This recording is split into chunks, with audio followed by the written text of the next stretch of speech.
Welcome to Storytorium, where the madness is contagious and the stories flow so sweet. Won't you grab a seat and join us? You're in for quite a treat!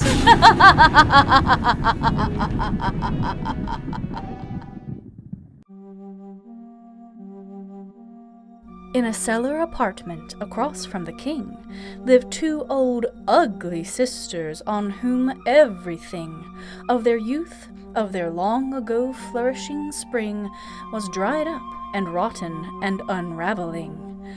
They were awful to look at. They never would go out of doors, but would whine and complain even so.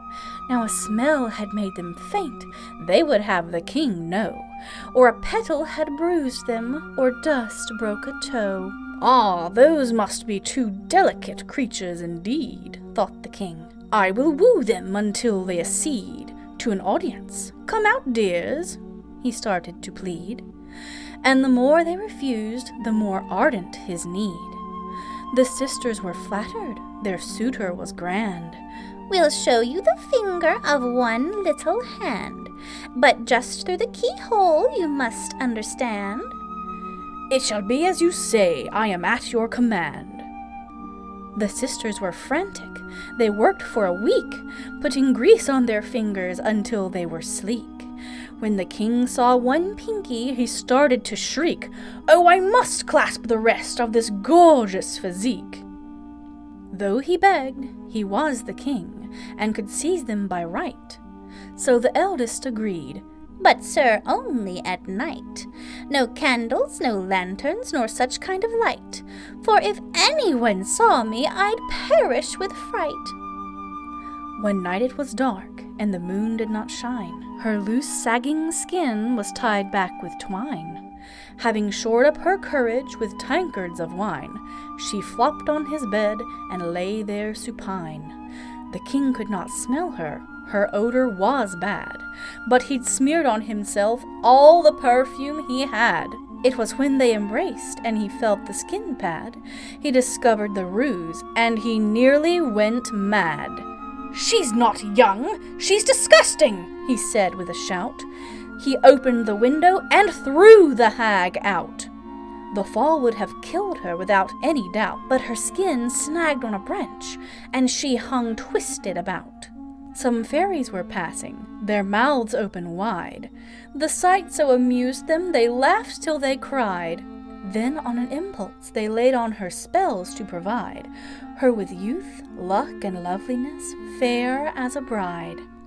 At dawn she sat under the tree on a throne, a virtual princess in place of a crone. The king saw her there. "Oh, how could I have known?" He flew down the stairs. "We'll be married, my own." Everyone at the wedding was filled with surprise. Her sister, of course, could not credit her eyes. "Tell me, how did this happen? Is it a disguise?" She pestered and pestered with hows, whens, and whys. "You must tell me, sister. I want what you've got." If the old woman knew, she had surely forgot. So she made up a story right there on the spot. "I was skinned, darling sister, believe it or not." "You were skinned? That's amazing! How hard can it be?" She rushed to a barber. "I'll pay a good fee. I want you to cut all the skin off of me. Make me a young woman right now, instantly." The barber demurred. "That is not what I do." "You do what I say, and there's money for you."